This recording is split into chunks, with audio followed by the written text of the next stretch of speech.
A brutal day in front of the Supreme Court for the Coloradans who are trying to kick Donald Trump off the ballot. All signs point to them losing, Trump winning, and they might not get a single Supreme Court justice to back up their argument. Our Marshall Zellinger joins us after being inside the Supreme Court chambers today. And Marshall, this was a legal long shot, they knew, but it doesn't look like it's going to come close.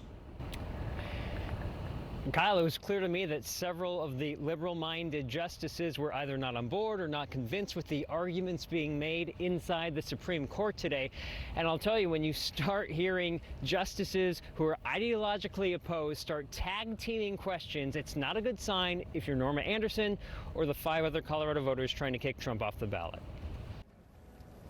This is very personal to me. I've lived a hell of a long time. In all her 91 years, Norma Anderson has never experienced this. It was the first experience for me to sit in front of the Supremes. Putting her name on the lawsuit that led to today's U.S. Supreme Court hearing even got her immortalized in colored pencil. They ask a lot of questions. The majority of the justices, even the liberal ones, asked pointed questions about Colorado courts making a decision for other states to replicate or abuse.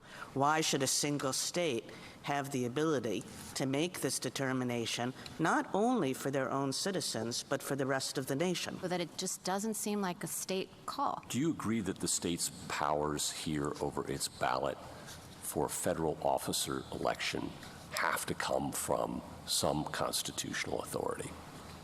Members of this court have disagreed about that. I'm asking you. The justices seem skeptical in their direct questions of the attorney representing Anderson's side. Well, Marshall, when I would have somebody present a bill in front of me, I would do the same thing.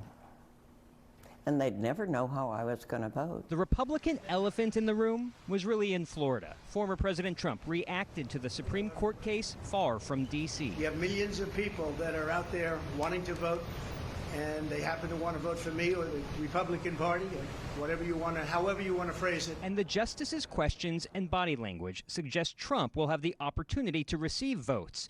During the argument, conservative Justice Samuel Alito reclined in his chair for extended periods of time. And even liberal Justice Ketanji Brown Jackson seemed to be frustrated with the answers she received. So if Anderson does not win, was this effort a complete waste of her time? No. It's never a waste to defend democracy.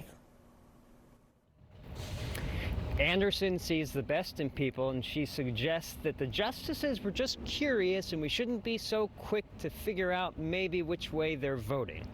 Kyle, I promised a sketch from inside the courtroom because I was told media seats were obstructed view, so in between taking notes, I just did a little something here. Just kidding, this is from Bill Hennessy, the courtroom sketch artist, but just look at the bottom left. I noticed in his sketch, he sketched me drawing my sketch, which I'm too embarrassed to show you. Well, how about that? You got a view of history here today. You know, Marshall, there was the question of does this clause in the 14th Amendment apply to Donald Trump and his actions on January 6th? And you had a lot of people on TV say, well, yes, they do, or no, it doesn't. And there's really only one way to find out, which is to take it to the courts. They've taken it to the courts, and from the sounds of things, they're going to get a pretty definitive answer. Perhaps, but part of the Trump's team argument was you can be an insurrectionist, but they didn't say that former President Trump was, but they said you could be an insurrectionist, win an election, and still take office, perhaps as long as Congress makes a determination by the time you take office that you're no longer an insurrectionist. I think they also left it open that if that's what the voters want to decide, to put an insurrectionist in office now, that's up to the voters to decide. But that part's still going to be muddy if that ever comes to pass. What is the opposite of the phrase, what a time to be alive? Whatever the opposite of that phrase is what I was thinking when you were just saying, what if people want an insurrectionist in office? All right, Marshall Zellinger, big day at the Supreme Court. Thank you for breaking it down.